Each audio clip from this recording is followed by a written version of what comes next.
ശ്രീ വേണുഗോപാൽ, സ്വാഗതം.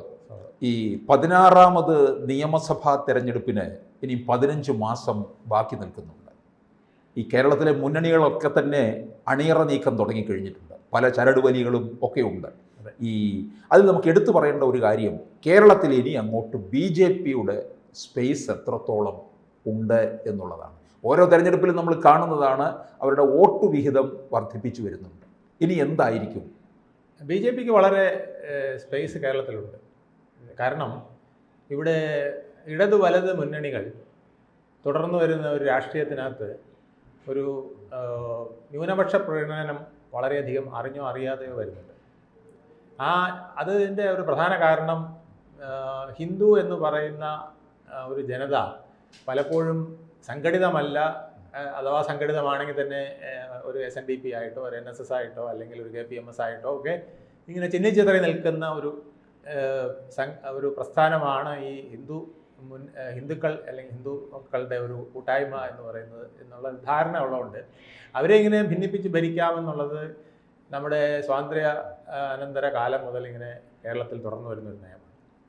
പിന്നെ communist പാർട്ടിയാണെങ്കിൽ Marxist പാർട്ടിയുടെ ആരംഭകാലം മുതൽ തന്നെ അവർ ഈ ഹിന്ദുക്കളെ ഇതിനകത്ത് കൂടുതൽ കയറ്റുന്നതിന് വേണ്ടിയിട്ട് അവർ ഈ ഹിന്ദുവിൻ്റെ ആചാരങ്ങളെയും ഹിന്ദുവിൻ്റെ സാധാരണ പ്രവർത്തന രീതികളെ, പിന്നെ നമ്മുടെ ദൈനംദിന രീതികളെ പോലും വിമർശിക്കുക.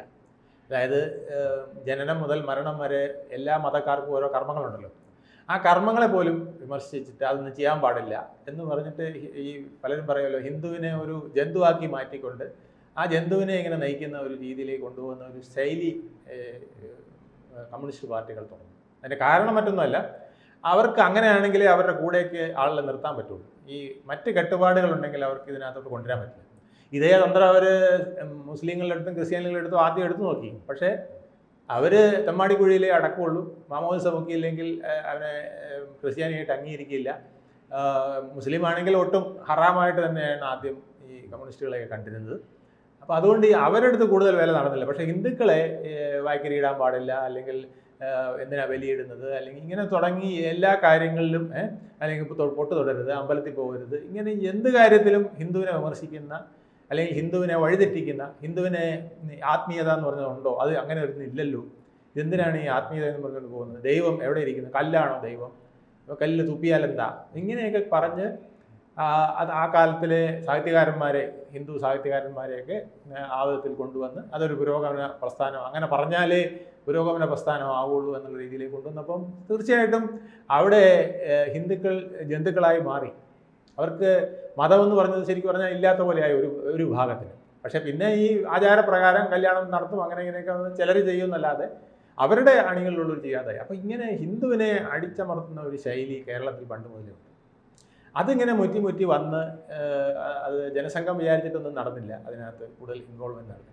പക്ഷേ ഭാരതീയ ജനതാ പാർട്ടി 80-ൽ രൂപം കൊണ്ടു കഴിഞ്ഞപ്പോൾ അഖിലേന്ത്യാ തലത്തിലുണ്ടായ ഒരു ഉയർച്ച, അതായത് സനാതന ധർമ്മമടക്കം, ഹിന്ദുത്വത്തിൻ്റെ ആചാരങ്ങളടക്കം, അനുഷ്ഠാനങ്ങളടക്കം, ഹിന്ദുവിൻ്റെ രീതികളടക്കം, ഹിന്ദുവിൻ്റെ ബലമടക്കം അല്ലെങ്കിൽ ആത്മാഭിമാനമടക്കം നിലനിർത്തുന്ന ഒരു ശൈലിയിലേക്ക് BJP പോയപ്പം ഇവിടെയും അതിൻ്റെ ഒരു അനുരണനം ഉണ്ടായി. അങ്ങനെ BJPക്ക് ഒരു സ്പേസ് ഇവിടെ വന്നു. അതാണ് നമ്മൾ പലപ്പോഴും BJPയുടെ ഒരു തട്ടകമായിട്ട് ഇവിടെ കണ്ടുവരുന്നത്. പക്ഷേ വേണു, ഇതിനകത്ത് ഈ കേരളത്തിൽ ഉണ്ടായിട്ടുള്ള പ്രധാനപ്പെട്ട 2 വിജയം എന്ന് പറയുന്നത്, ഒന്ന് 2016-ൽ രാജഗോപാൽ നേടിയ വിജയം, മറ്റൊന്ന് 2024-ൽ സുരേഷ് ഗോപി തൃശ്ശൂർ പാർലമെൻറ്റിൽ.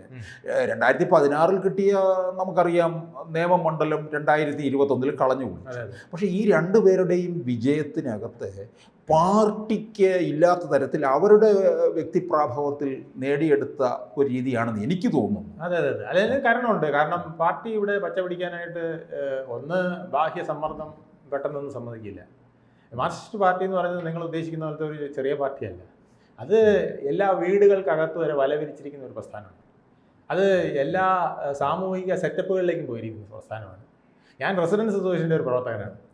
റെസിഡൻസ് അസോസിയേഷൻ ആദ്യകാലത്ത് വളരെ ഞാൻ 30 വർഷം അതിനകത്ത് പ്രവർത്തിച്ചു. പുരോഗതിയിലേക്ക് കൊണ്ട് നമ്മളെ ജാതിയില്ല, മതമില്ല, രാഷ്ട്രീയമില്ല എന്നൊക്കെ പറഞ്ഞ് കൊണ്ടുവന്നെങ്കിൽ പോലും അതിൽ മാർക്സിസ്റ്റുകാർ നുഴഞ്ഞു കയറുകയും അവരതിനകത്ത് അവരുടേതായ ബേസ് ഉണ്ടാക്കുകയും അവർ നമുക്ക് മാർക്സിസ്റ്റ് പാർട്ടിക്ക് എതിരായിട്ട് ഒന്നും പറയാൻ പറ്റാത്ത അവസ്ഥ, പാർട്ടിക്ക് എതിരായിട്ട് പറയുന്നതല്ല, ഈ സർക്കാരിൻ്റെ പോലും ഒരു കാര്യത്തിന് നമുക്ക് എതിർപ്പ് പറയാൻ പറ്റാത്ത അവസ്ഥയിൽ എത്തിച്ചു എന്നുള്ളതാണ്.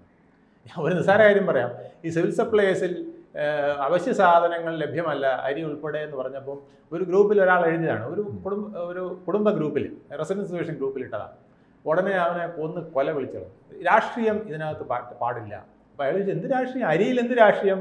പാമോയിൽ എന്ത് രാഷ്ട്രീയം? വെളിച്ചെണ്ണയിൽ എന്ത് രാഷ്ട്രീയം? ഞാൻ അതില്ലെന്നല്ലേ പറഞ്ഞുള്ളൂ. സമ്മതിച്ചില്ല, വെട്ടിക്കീറി. അവസാനം ഇയാൾ പറഞ്ഞു അത് കർണാടകയിൽ അങ്ങനെയുണ്ട്, ഗുണമുണ്ട്, ഉടനെ കോൺഗ്രസ്സുകാരനാക്കി. അപ്പോൾ പറഞ്ഞു ഗുജറാത്തിലും ഇതുപോലെ എത്രയോ നല്ല കാര്യങ്ങൾ, അവിടെ അരിയും സാധനങ്ങളൊക്കെ ലഭ്യമാണെന്നൊക്കെ പറഞ്ഞ ഉടനെ അവനെ സംഖ്യയാക്കി.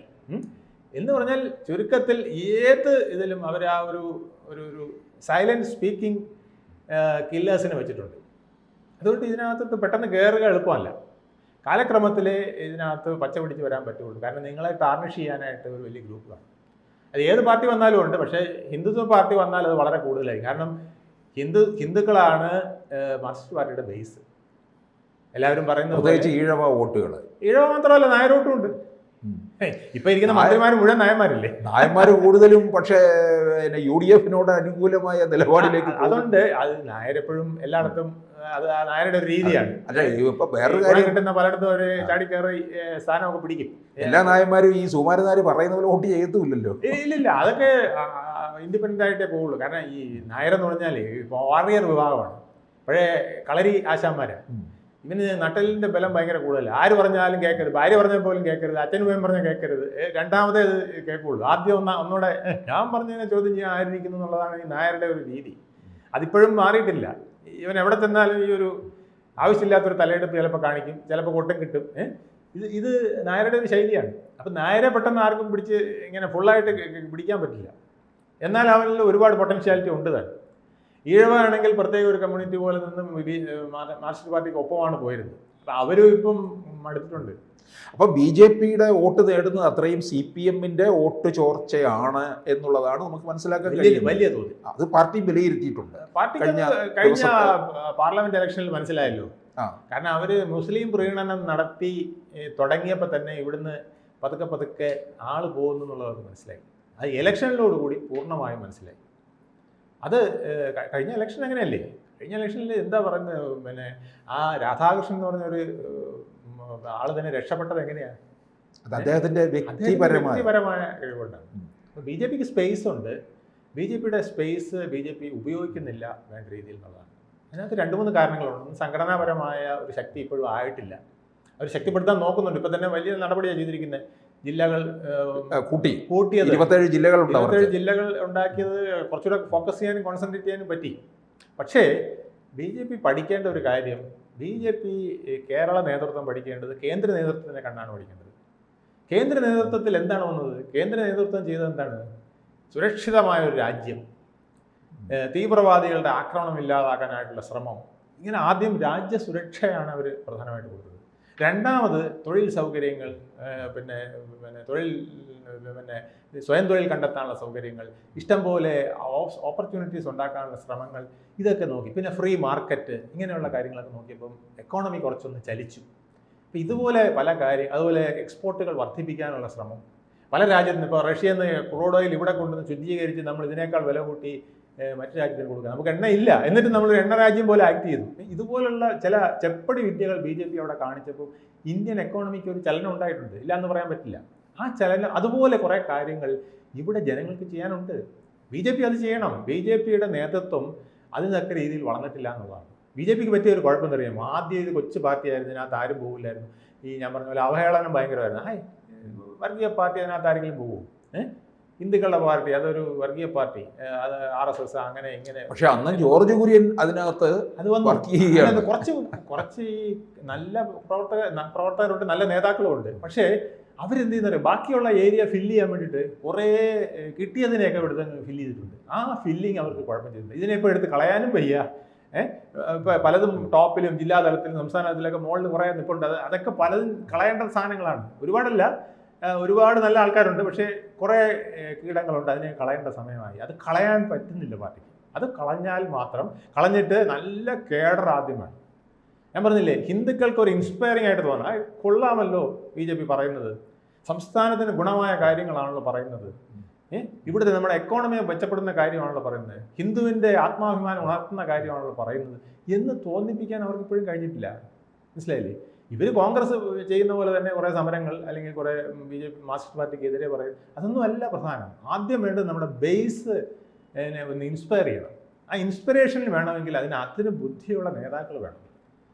അത് രാജീവ് ചന്ദ്രശേഖർ എനിക്ക് തോന്നുന്നത് അത്തരത്തിൽ പറ്റിയ ഒരാളായിരുന്നു. അതായത് അദ്ദേഹത്തിന് പിന്നെ പിണറായി വിജയനോടായാലും പിന്നെ VD സതീശനോടായാലും ഒക്കെ മറുപടി പറയുന്നതിന് നല്ല മിടുക്കാണ്. അതായത് നമ്മുടെ ബേസിൽ നിന്നുകൊണ്ട്, അതായത് ഹിന്ദുത്വ ബേസിൽ നിന്നുകൊണ്ട്, സനാതന ധർമ്മത്തിൻ്റെ ആ ഒരു പിന്നെ കവറിങ്ങിനകത്ത് നിന്നുകൊണ്ട്, അതായത് സനാതനധർമ്മത്തിൻ്റെ ഒരു പ്രത്യേകത അറിയാമല്ലോ, നമ്മൾ ലോകാസമസ്ത സുഖനോ ഭവന്തു എന്ന് പറയുന്നത് മാത്രമല്ല, അതിനെ ഗുരുദേവൻ നല്ല ഭംഗിയായിട്ട് പറഞ്ഞിട്ടുണ്ട്. ഈ ലോകാസമസ്ത സുഖനോ ഭവന്തു എന്ന് പറഞ്ഞാൽ സർവ്വലോകത്തിന് സുഖം പ്രവർത്തിക്കട്ടെ എന്ന് പറഞ്ഞാൽ സുഖം വരില്ല. അത് വരുത്താനുള്ളൊരു ടെക്നിക്കുണ്ട്. അത് ഗുരുദേവനാണ് പറഞ്ഞത്. അതെങ്ങനെയാണെന്നറിയാമോ? അവനവൻ ആത്മസുഖത്തിനു ചെയ്വത് അവരൻ്റെ സുഖത്തിനായി ഭവിക്കണം. ഈ സാധനം ഉണ്ടെങ്കിലേ മറ്റേതിലേക്ക് എത്താൻ പറ്റുള്ളൂ. അപ്പം ഇതുപോലുള്ള കണക്റ്റുകൾ കൊണ്ടുവന്നുകൊണ്ട് മറ്റാർക്കും ബുദ്ധിമുട്ട് വരുത്താതെ, മറ്റുള്ളവരെ കൂടുതൽ നമ്മൾ ഹിംസിക്കാതെ ദ്രോഹിക്കാതെയൊക്കെ തന്നെ നമ്മുടെ വ്യക്തിത്വം, ആത്മബോധം, നമ്മുടെ സനാതന ധർമ്മത്തിൻ്റെ, നമ്മുടെ പാരമ്പര്യത്തിൻ്റെ ചില ഗുണങ്ങൾ ഇതൊക്കെ പറഞ്ഞുകൊണ്ട് വരണം. ഇപ്പോൾ പാരമ്പര്യത്തിൽ ദോഷങ്ങളാണ് എല്ലാവരും കാണിച്ചുകൊണ്ടിരിക്കുന്നത്, എതിരാളികളെല്ലാം. ഗോമൂത്രം മറ്റേത് മറിച്ചെന്നൊക്കെ പറഞ്ഞ് ചാണകം എന്നൊക്കെ പറഞ്ഞ് ആളുകൾ കളിയാക്കുമ്പോൾ ഇതിനകത്തുള്ള ഒരുപാട് കാര്യങ്ങൾ പുറത്തു കൊണ്ടുവരാനുണ്ട്. ആ പുറത്തു കൊണ്ടുവരാനുള്ളതൊന്നും പുറത്തു കൊണ്ടുവരാതിരിക്കുമ്പം ഹിന്ദുത്വത്തിന് വില കുറയും. അതിനാദ്യം ശ്രമിക്കണം. ഇപ്പോൾ സനാതന ധർമ്മത്തിനെ എതിർത്തപ്പം എനിക്ക് തോന്നുന്നു ശബരിമല സ്ത്രീ പ്രവേശനത്തിനെ പിന്നെ എതിർത്തതിനേക്കാൾ കൂടുതലായിട്ട് BJP എതിർക്കേണ്ടതായിരുന്നു. എല്ലായിടത്തും യോഗങ്ങൾ സംഘടിപ്പിക്കേണ്ടതായിരുന്നു, നാമജപം സംഘടിപ്പിക്കേണ്ടതായിരുന്നു, സനാതനം എന്താണെന്ന് പറഞ്ഞു കൊടുക്കേണ്ടതായിരുന്നു. ഇപ്പം മുഖ്യമന്ത്രി എതിർത്തില്ലേ? അപ്പോൾ കവലകൾ തോറും എനിക്ക് തോന്നുന്നു കുടുംബയോഗങ്ങൾ വെച്ച് വരെ പറയേണ്ടതായിരുന്നു. എങ്കിലും അതിനുണ്ടാകുന്ന ഇമ്പാക്റ്റ് ഭയങ്കര. എന്താണ് സനാതന ധർമ്മം? ഞാൻ പറഞ്ഞതാണ് സനാതന ധർമ്മം. ലോകാസമസ്ത സുഖനോ ഭവന്തു. അത് മാത്രം പോരാ. എങ്ങനെ വേണം? അവനവൻ ആത്മസുഖത്തിനു ചെയ്വത് അവരെന്നെ സുഖത്തിനായി ഭവിക്കണം. ആ നാരായണ ഗുരുവിൻ്റെ അദ്ദേഹത്തിൻ്റെ ഒരു പ്രത്യേകത ഈ ക്യാപ്സ്യൂളാക്കി, അതായത് ഹിന്ദു ഫിലോസഫിയുടെ ഒരു കെട്ട് പുസ്തകത്തിലുള്ളത് ഒരു ക്യാപ്സ്യൂളാക്കി തന്നിരിക്കുക അദ്ദേഹം. മനസ്സിലായില്ലേ? ഇത് അദ്ദേഹത്തിൻ്റെ ഒരു പ്രത്യേക ഗുണം. ഒരു ജാതി, ഒരു മതം, ഒരു ദൈവം, മനുഷ്യൻ എന്ന് പറയുന്നത് അത് വലിയൊരു പുസ്തകത്തിൽ പറയാനുള്ള സാധനം അദ്ദേഹം ഒരു വരിക്കകത്ത് പറഞ്ഞിരിക്കുക. ഇങ്ങനെ നാരായണ ഗുരുവിന് വലിയ കഴിവുണ്ട്. അതുപോലത്തെ സാധനങ്ങളൊക്കെ നമ്മൾ പുറത്തെടുക്കണം. പുറത്തെടുത്ത് ജനങ്ങളോട് പറയണം. പറയുമ്പോഴാണ് ഹിന്ദുവിന് ആത്മബോധം ഉണ്ടാകുന്നത്. പിന്നെ സംഘടന സെറ്റപ്പ് ഉണ്ടാക്കണം. ഞാൻ പറയുന്നത് MLA MP അല്ല ആദ്യം BJP ശ്രമിക്കേണ്ടത്. BJP ആദ്യം ശ്രമിക്കേണ്ടത് അവരുടെ താഴെത്തട്ടിലുള്ള പ്രവർത്തകരെ പഞ്ചായത്തുകളിൽ എത്തിക്കാനാണ് ശ്രമിക്കേണ്ടത്. 22,000-ഓളം പോസ്റ്റുകളുണ്ട്. മനസ്സിലായില്ലേ? 22,000-ലുള്ള പോസ്റ്റുകൾ കോൺഗ്രസും മാർക്സിസ്റ്റ് പാർട്ടിയും കൂടെ അടിച്ച് കൊണ്ടുപോയത്. 80% മാർക്സിസ്റ്റ് പാർട്ടിയാണ് കൊണ്ടുവന്നതെന്ന് എനിക്ക് തോന്നുന്നത്. ബാക്കിയുള്ളത് കോൺഗ്രസ്. പിന്നെ മുസ്ലിം കോട്ടകളിൽ അവർ മുസ്ലിം ലീഗുകാരെ അവർ ഭംഗിയായിട്ട് പിടിക്കുന്നു. BJPക്ക് അതിൽ കാര്യമായ ഇപ്പോഴത്തെ തന്നെ എത്ര ഉപതെരഞ്ഞെടുപ്പുകൾ നടന്നു? എവിടെയെങ്കിലും BJPക്ക് ഒരു മേൽക്കൈ വന്നോ? 17 സീറ്റിൽ ഇലക്ഷൻ നടക്കുമ്പം പിന്നെ 8 CPM കൊണ്ടുപോകും, 6 പിന്നെ പിന്നെ കോൺഗ്രസ് കൊണ്ടുപോകും, 2-3 ചിലപ്പോൾ BJP എന്ന് കഴക്കാം അല്ലേ? അതല്ലാതെ അവരുടെ ഒരു ഷെയർ അവർക്ക് ഇപ്പം പാർലമെന്റ് ഇലക്ഷൻ ഉണ്ടാക്കി പോലത്തെ ഒരു ഷെയർ ഉണ്ടാക്കാൻ പറ്റുന്നില്ല. വോട്ട് ഷെയർ പോലും ഉണ്ടാക്കാൻ പറ്റുന്നില്ല പലയിടത്തും. അതൊക്കെയാണ് വേണ്ടത്. ആ ബേസിൽ ആദ്യം പഞ്ചായത്ത് ഇലക്ഷനിലേക്കാണ് ശ്രദ്ധിക്കേണ്ടത് BJP. 22,000-ൽ മാക്സിമം പ്രവർത്തകരെ കൊണ്ടുവരിക. അപ്പോൾ സർക്കാരിൻ്റെ ഭാഗമായി മാറുകയാണ്. കേന്ദ്ര ഗവൺമെൻറ് ആയാലും സംസ്ഥാന ഗവൺമെൻറ് ആയാലും എന്ത് ആനുകൂല്യം ജനങ്ങൾക്ക് കൊടുക്കുന്നതും പഞ്ചായത്ത് വഴിയാണ്, അല്ലെങ്കിൽ കോർപ്പറേഷൻ വഴിയാണ്, കൗൺസിലർ വഴിയാണ്, പഞ്ചായത്ത് മെമ്പർ വഴിയാണ്. അപ്പോൾ ആ കൈകൾ നമ്മുടേതായി മാറുമ്പോൾ മാത്രമേ BJPക്ക് ഇവിടെ ഗ്രാസ് റൂട്ട് ലെവലിൽ ഗ്രിപ്പ് ഉണ്ടാവുള്ളൂ. Okay, thank you. കൂടുതൽ വാർത്തകളും വിശേഷങ്ങളും നിങ്ങളിലേക്ക് എത്താൻ ABC മലയാളം സബ്സ്ക്രൈബ് ചെയ്യുക, ബെൽ ബട്ടണും അമർത്തുക.